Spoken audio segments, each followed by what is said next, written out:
Pemirsa, penangkapan terhadap Hakim Pengadilan Negeri Surabaya, Jawa Timur, Itong Isnaini Hidayat dalam operasi tangkap tangan KPK pada Rabu 19 Januari 2022 menambah daftar panjang jumlah hakim yang ditangkap KPK karena terlibat kasus suap atas perkara yang sedang ditangani. Tercatat sebanyak 20 oknum hakim ditangkap KPK karena tersangkut korupsi kasus suap sepanjang periode 2012 hingga 2019. Penangkapan para hakim dimaksud juga menguatkan bahwa dugaan praktik korupsi sedang mengakar di lembaga peradilan. Lalu mengapa mafia peradilan masih merajalela? Bagaimana mekanisme pengawasan terhadap para hakim? Kita akan membahasnya bersama dengan Arsul Sani, anggota Komisi 3 DPR. Terima kasih Pak Arsul Sani telah bergabung bersama kami dalam Prime Time. Pak Arsul Sani, Anda melihat bahwa kita lihat saja di 2012 sampai 2019 ini sudah 20 orang dan di awal tahun 2022 ini kita lihat dibuka lagi dengan satu hakim diamankan KPK terkait dengan dugaan sementara adalah kasus suap. Nah, Anda lihat mengapa, apa yang terjadi? Mengapa mafia peradilan ini masih merajalela kita lihat? Pertama, saya belum sampai berani untuk menggunakan istilah mafia peradilan. Ya. Itu saya belum sampai, tetapi saya lebih merasa lebih pas untuk menggunakan istilah praktek-praktek serupa mafia peradilan. Karena kalau dibilang mafia, pasti teman-teman di lingkungan lembaga peradilan sampai Mahkamah Agung itu akan menolak. Itu sesuatu yang juga sering kami singgung dalam rapat konsultasi antara DPR RI dengan Mahkamah Agung. Nah, kalau kita lihat, memang kita tidak bisa memungkiri masih banyak ya perilaku-perilaku pengadil kita, para hakim yang belum mencerminkan sebagai wakil Tuhan ya di muka bumi. Ingat, hakim ini sebutannya saja yang mulia, ya lebih hebat dari anggota DPR. Kalau anggota DPR masih disebut yang terhormat, tapi hakim ini yang mulia. Dan kemudian ketika memutus dia bawa nama Tuhan, ya demi keadilan berdasarkan ketuhanan yang Maha Esa. Memang kemudian kesannya menjadi luar biasa, ya sama dengan ketika misalnya menghadapi korupsi masjid, korupsi Al-Quran gitu ya. Itu karena ini membawa nama Tuhan, tapi kok di belakang itu ada suap, ada gratifikasi. Faktualnya itu memang masih terjadi dan sampai sekarang masih berlangsung, bahwa kemudian ada yang di OTT KPK dan itu hanya satu, yang lain itu belum tertangkap saja. Belum terkena OTT. Nah, kalau kita bertanya ya menurut saya ya memang ini persoalan budaya ya. Artinya memang tidak lagi persoalannya misalnya soal kesejahteraan yang belum memadai dan lain sebagainya. Karena kita bicara soal kesejahteraan hakim, maka saya kira dalam 10 tahun terakhir ini sudah banyak perbaikan dalam bentuk alokasi anggaran yang diberikan oleh pemerintah dan DPR untuk memperbaiki kesejahteraan hakim, ya terutama pada remunerasinya. Ya. Nah, tetapi kan itu masih tetap terjadi. Nah, saya melihat masalah yang masih harus diselesaikan ini soal pengawasan hakim. Meskipun di sana ada 2 lembaga negara yang mengawasi, justru pengawasan oleh 2 lembaga negara, yakni Mahkamah Agung sendiri melalui Badan Pengawasan dan Komisi Yudisial sebagai lembaga negara yang memang selain melakukan rekrutmen hakim agung itu juga melakukan pengawasan, ini belum terdesain dengan baik. Artinya Pak Arsul, artinya Anda mengatakan bahwa mekanisme pengawasan hakim yang selama ini dilakukan oleh Komisi Yudisial dan juga internal MA ini masih belum berjalan maksimal seperti itu?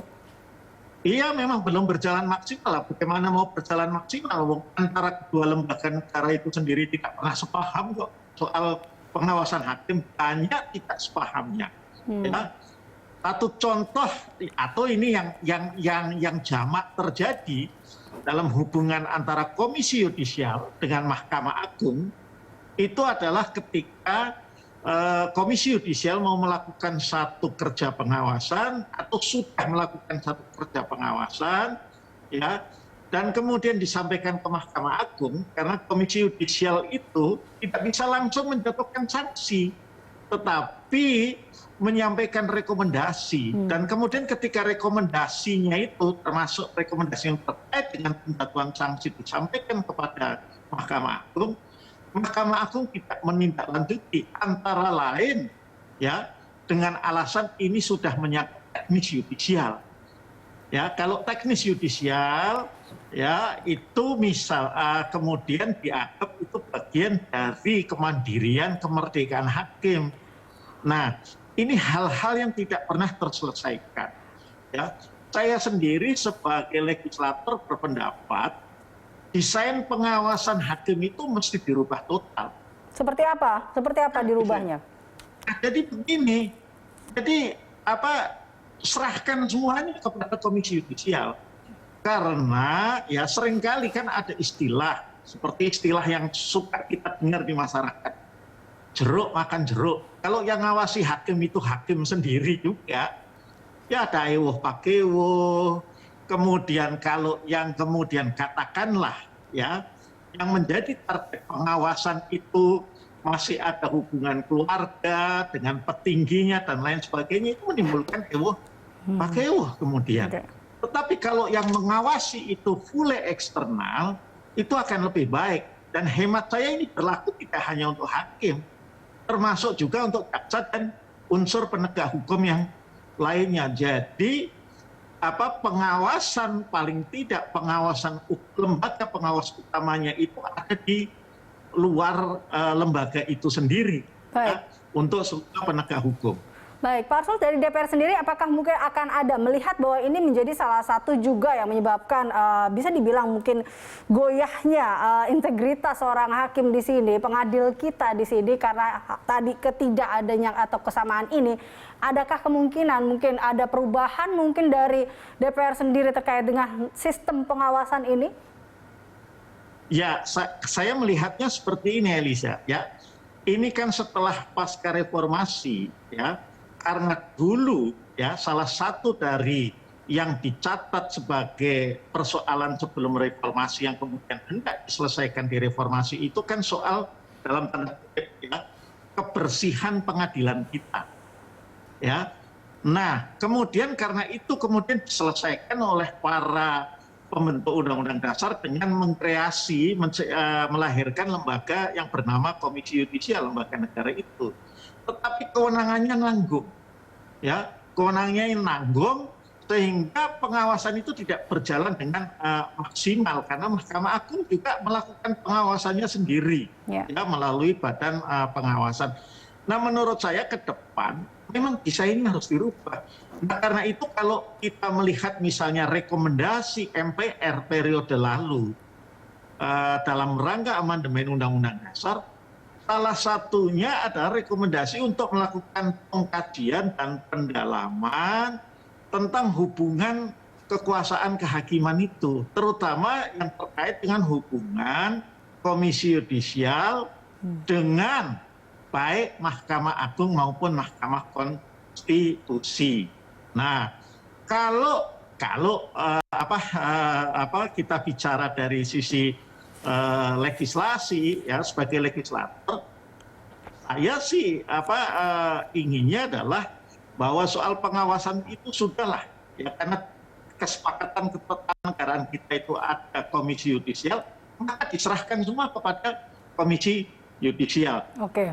Tapi nanti Komisi Yudisialnya juga harus diisi oleh orang-orang yang kredibel, orang-orang yang capable. Komisionernya tidak boleh komisioner yang nanggung-nanggung. Begitu loh kira-kira. Gitu. Ya, jadi yang perspektif negarawannya juga tinggi. Pengalaman kebelakangnya juga tinggi. Tidak boleh diisi oleh yang sering kita dengar itu kita sebut sebagai job seeker gitu loh, pencari kerja. Gitu. Oke, artinya dalam sistem pengawasan ini bisa dibilang memperkuat ataupun bila memang akan ada perubahan dalam sistem pengamanan, pengawasan maksud kami, berarti ini dengan memperkuat dan memperluas KY dalam hal dari SDM-nya juga harus bagus seperti itu. Nah, tapi ini juga selain sistem pengawasan, adakah juga mungkin yang harus dirubah terkait dengan sistem penanganan ya Pak Arsul, bahwa sistem penanganan perkara di setiap pengadilan negeri ini kita lihat apakah memang harus diperbaiki juga nggak oleh MA mungkin, karena kita lihat ini juga menjadi salah satu jalan masuk terjadinya korupsi ataupun suap di sini. Jadi kalau kita bicara sistem sebetulnya saya harus mengapresiasi Mahkamah Agung. Ya.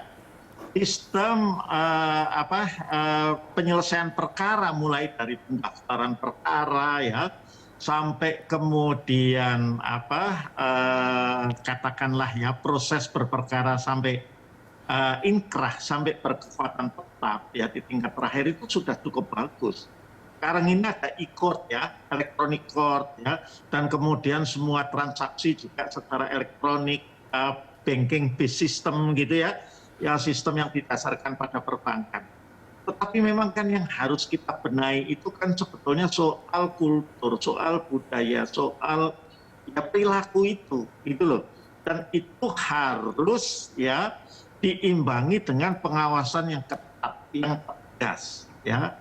Saya seringkali mengkritisi di Komisi 3 ini termasuk ya ketika katakanlah ya ini mohon maaf kepada teman-teman hakim ya, kalau organisasi hakim mengadakan kegiatan begitu ya kemudian ada yang mensponsor itu tidak boleh khusus untuk hakim karena dia ini adalah profesi dan kekuasaan yang mandiri yang harus merdeka. Merdeka itu maknanya tidak hanya tidak boleh diintervensi oleh kekuasaan lain, tapi juga tidak boleh katakanlah melakukan hal-hal yang barangkali kalau di lembaga atau di rumpun kekuasaan lainnya itu masih boleh, tapi di lembaga kehakiman nggak boleh. Hakim misalnya tidak boleh main golf dengan pengacara, dengan advokat, dengan jaksa dan segala macam.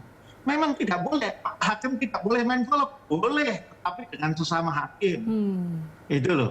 Ya tidak boleh ada turnamen golf bersama-sama dengan bank, dengan apa gitu tidak boleh.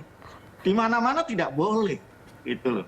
Oke. Karena hakim memang kekuasaan, salah satu bentuk kekuasaan yang mandiri itu adalah kekuasaan yang standalone, berdiri sendiri dalam kesunyian, dalam kesepian. Hakim harus begitu. Baik, baik. Pak Arsul, ini terakhir, jadi kalau kita lihat apa yang memang harus dilakukan dalam hal ini mungkin dari Komisi 3 sendiri, apa yang akan dilakukan ke depannya jika ini kita lihat, saya mengambil kata-kata Anda bahwa ini bukan mafia peradilan, tapi praktek-praktek serupa mafia peradilan ini kita harapkan ya tidak ada ditemukan lagi lah. Ini mungkin awal tahun dan cukup sampai awal tahun ini saja dan tidak akan ditemukan lagi terkait dengan masalah ini.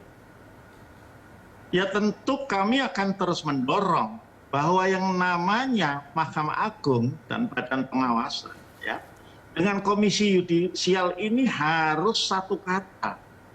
Ya, harus satu kata. Tidak boleh juga Komisi Yudisialnya misalnya punya semangat katakanlah untuk menjatuhkan para hakim. Pengadilan juga tidak boleh. Tapi sebaliknya Mahkamah Agung juga jangan menutup-nutupi gitu loh. Kalau ada kasus-kasus ya yang misalnya sebetulnya oleh Komisi Yudisial sudah diproses, sudah diperiksa, tapi kemudian dipatahkan ya dengan kata-kata atau dengan kalimat ini sudah masuk teknis yudisial yang tidak boleh ya pihak lain termasuk Komisi Yudisial itu masuk. Ini harus diselesaikan. Ini pekerjaan yang persoalan yang tidak selesai setelah hampir 20 tahun ada Komisi Yudisial ya pengawasan hakim. Baik Pak Arsul, kita harapkan ini harus diselesaikan dengan segera demi keadilan di Indonesia. Terima kasih tentunya Pak Arsul Sani telah bergabung bersama kami. Pemirsa, Arsul Sani anggota Komisi 3 DPR.